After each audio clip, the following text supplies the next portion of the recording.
Katrina Progress. Testimonials.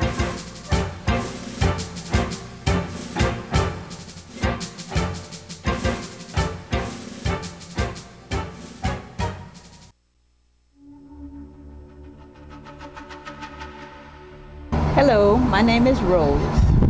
I'm from Eastern New Orleans.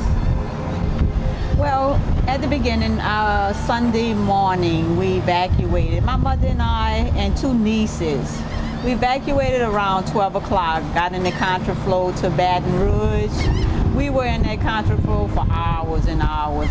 My mother's 87 years old, and we continued on into Texas.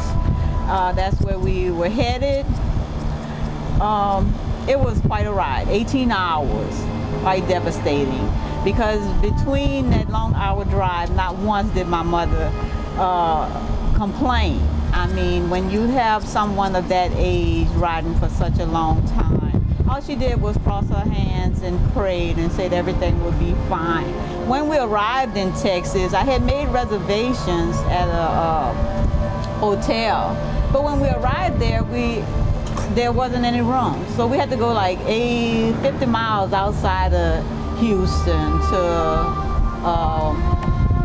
a hotel, stayed there. I got a call from my son telling me what all had happened. You know, I wasn't aware. We kept hearing on the radio that, you know, New Orleans had beat the hurricane. You know, it had passed and all, but I mean, as I kept getting calls over and over again about what had happened. My sister was here in New Orleans with her husband in Jefferson Parish at a hospital with her husband who had had a heart attack.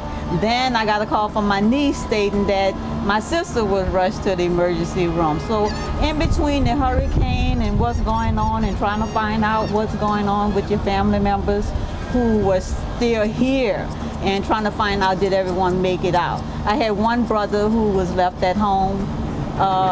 Didn't hear from him, and that was quite devastating because even when we left Texas, we went to Baton Rouge to my mother's brother. We still hadn't heard from my brother, and we didn't know what to do. Well, we just kept praying and kept, you know, trying to stay in contact with the Red Cross and everyone else you're supposed to be in contact with to find out what, how did they make it out. Finally got a call when my brother was at the Superdome saying that he was okay. I mean, that was the most relaxing thing. But in between that, I had talked to my sister who was with her autistic grandchild, walked across the bridge, nowhere to go. I got a phone call from her. Good thing Nextel worked the entire time. I don't know, it might have didn't work for some people, but for me it did work. Got that call, come get me. And I'm in Baton Rouge, no way I could get to her. But she decided to leave because she had went by a girlfriend of hers in one of the projects right from the Superdome. Walked over the bridge. I couldn't get to my sister. Could you imagine that? With an autistic kid. I don't know if you're familiar with autism, but it was pretty hard. Because we were being told that the water was rising and they weren't letting anyone across over the bridge, but she did manage to get over the bridge. So we hear a lot of stories about people not being allowed over the bridge, but she walked across the bridge, got to a church, and this pastor let them stay there, fed them and everything. But as time went on, we still couldn't get to her.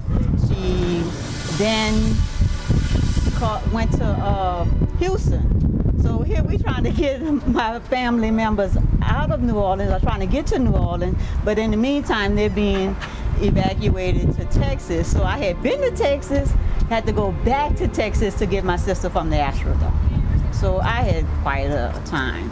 But through it all, we all made it.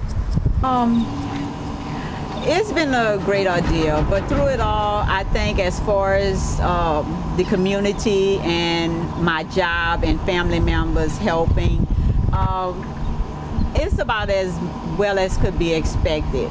depending on, you know, politically speaking, and just from my personal experience, it's been a long time, I know, and I feel to believe that more should have been done as far as the road home and as far as getting people stable. But it's coming along. I mean, but through it all, with the students, you know, with everyone pulling together, going to school, going to work, you just have to depend on each other, and everything will work out.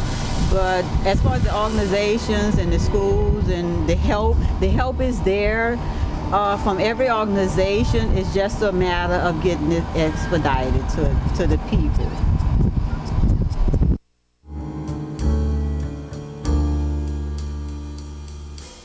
Hi, my name's Darnell, and I'm from New Orleans East. It was, I want to say Saturday evening. No, I'm sorry, it was Sunday morning actually when we left. We would have left Saturday evening, but my mom kept wanting to stay home, and she was like, let's watch the news because we've been having these false alarms and it'll probably just, you know, pass through like it always does. But then when Sunday morning came, she came running in my room, shook the bed with me and my sister, like, wake up, hurry up, get up, pack, time to go. I'm like, what? It's time to go. I'm like, I told you we should have left yesterday. So we hurry up and pack. I think we left around between 10 a.m. and 10:30. We left and we was heading towards Texas, like north up towards Texas, like Dallas way. And it was my dad, my mom, my sister, and I, and we were all, well, I had a car, my mom and my dad had a car. My sister had a car also, but I left my car and I rode in the car with my sister. My mom and dad rode in my mom's car, and my dad left his car as well. So it was like, I want to say we was in the car for continuous hours. I want to say like almost a whole day, really, somewhere in the 20s with the hours. But it was a lot of stop and go. A lot of places would run out of gas, so it's like some people was just like stuck out with the gas. Good thing that we didn't run out of gas. We, you know, was lucky to find different gas stations. A lot of eating places along the way in Louisiana was like shut down. You had to just like eat chips and hope you had some bottled water until you got to like really Texas way. And that wasn't until late in the middle of the night when you really got to Texas. So when we reached Texas Point, my parents actually stopped off in Lafayette because they couldn't go any further. They said that they were kind of tired and they couldn't go any further. So me and my sister continued to head on towards Dallas, and it had to be like 3 a.m. and we like just getting in Houston and we kind of tired. My sister dozing off. I'm like doing most of the drive. I'm like, I'm tired. So I think we stopped in something called Fairfield, Texas, which is like an hour and a half outside of Dallas. It was like, I want to say 5 a.m. in the morning. I couldn't go anymore. I was like, I just need to get at least 2 or 3 hours of sleep or something. So we stopped there. It was like any kind of motel. I just need to lay my head down. So we stayed there. Oh, and also I forgot to mention, was my cats with me as well. I have 3 cats. So we stopped there at the motel, got some rest, took my little cats out inside the motel. I wanted to just stay there for like at least 3 hours and just head, because Dallas was only like an hour and a half away from, you know, Fairfield, Texas. Well, come to think about it, we didn't leave till like 12 p.m. the motel because one of my cats got lost. I'm like, everything's going bad. So I'm like looking everywhere for her. I couldn't find her. I even took out her favorite food and had it everywhere. I walked all around the motel, asked everybody, nobody could find her. So I'm like already depressed and down and out. But then we finally found that she was, where was she? I think stuck under the bed in the mattress somewhere. I don't know how she got in the mattress.